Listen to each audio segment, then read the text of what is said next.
বন্দে পুরুষোত্তমম। আপনাদের প্রতি প্রত্যেককে আমার অন্তরের অন্তঃস্থল থেকে রানন্দিত জয় গুরু জানাই। আজ সৎসঙ্গীদের জন্য একটা বিশেষ দিন।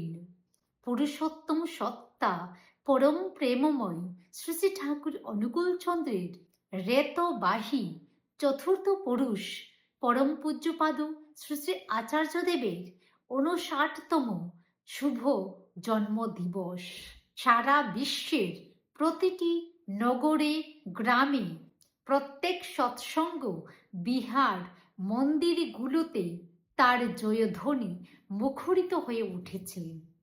ঠাকুরের শ্রীমুখের বাণী, ইষ্টগুরু পুরুষোত্তম প্রতীক গুরু বংশধর রেত শরীরে সুপ্ত থেকে জ্যান্ত তিনি নিরন্তর। আমি ঠাকুরকে স্বচক্ষে দেখিনি, তাকে আমরা দেখেছি। তাকে দেখি আমরা অনুভব করতে পারি, উপলব্ধি করতে পারি যে আমার ঠাকুর কেমন ছিলেন।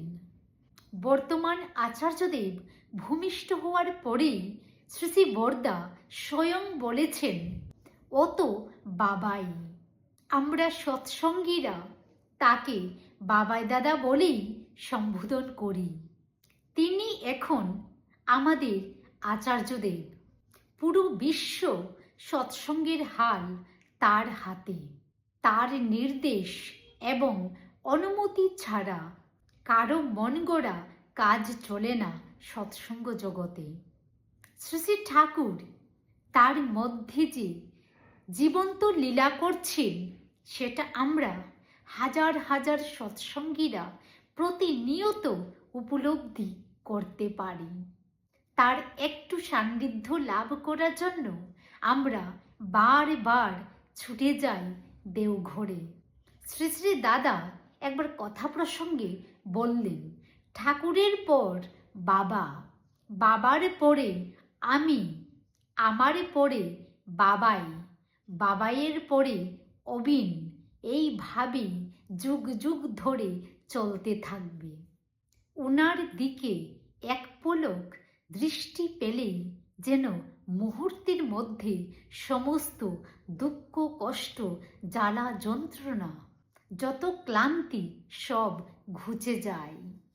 যে বা যারা তাকে প্রথমবার দর্শন করে তাদের মুখে শুধু একটাই কথা, যে এমন সুন্দর মানুষ আমরা আগে কখনো দেখিনি।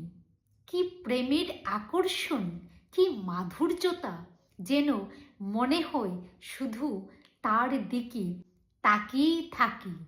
তার কাছে হাজার হাজার লোক আসেন বিভিন্ন সমস্যা নিয়ে। তিনি কাউকে ফিরিয়ে দেন না। সবার কথা তিনি মনোযোগ দিয়ে শুনেন এবং সমস্যা নিরসনের ব্যবস্থাও তিনি করে দেন। তিনি প্রতিটি মানুষকে এতটা ভালোবাসেন, সে পরিচিত হোক বা অপরিচিত। তিনি যে মানুষরূপী ভগবান, সেটা আমরা ভক্তরা পদে পদে টের পাই।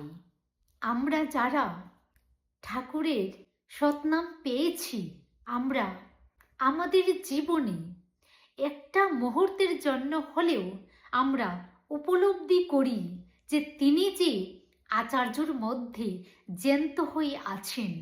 তাই আপনারা মানুন বা নাই মানুন, আমরা সৎসঙ্গীরা মনে প্রাণে বিশ্বাস করি এবং মানি যে তিনি আমাদের জীবন্ত ভগবান এবং তার মধ্যে আমার প্রিয় পরম প্রতিনিয়ত লীলা করে চলেছেন।